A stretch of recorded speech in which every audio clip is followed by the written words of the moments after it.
بسم اللہ وسلام علی رسول اللہ۔ درس نظامی کے میرے ایک اسٹوڈنٹ ہیں، انہوں نے سوال کیا کہ کیا سیدہ کو ملازمت پر رکھ سکتے ہیں یا نہیں؟ تو اس حوالے سے یاد رکھیں جی، عورت سیدہ ہو یا غیر سیدہ ہو، ملازمت کرنے کی، عورت کی ملازمت کرنے کی 5 شرائط ہیں۔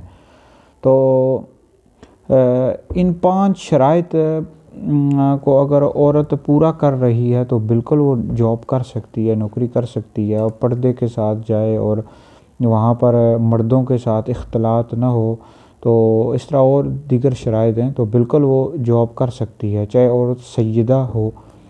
تو اس حوالے سے یاد رکھیں کہ جو سید ہوتا ہے اس کو بالکل آپ ملازم رکھ سکتے ہیں، اس کو نوکری پر رکھ سکتے ہیں، لیکن اس سے کوئی گھٹیا کام لینا یا رذیل کام لینا یہ جائز نہیں ہے۔ اس سے ہمارے فقہاء نے، علماء نے، اکابر علماء نے منع کیا ہے، یعنی اس سے کوئی ایسا گھٹیا کام نہیں کروا سکتے، جیسے خاکروب ہوتے ہیں، یعنی جو گند اٹھاتے ہیں، یہ گھٹیا کام ہوتے ہیں۔ اس طرح اور دیگر جو گھٹیا رذیل کام ہوتے ہیں، یہ سادات سے لینا جائز نہیں ہے۔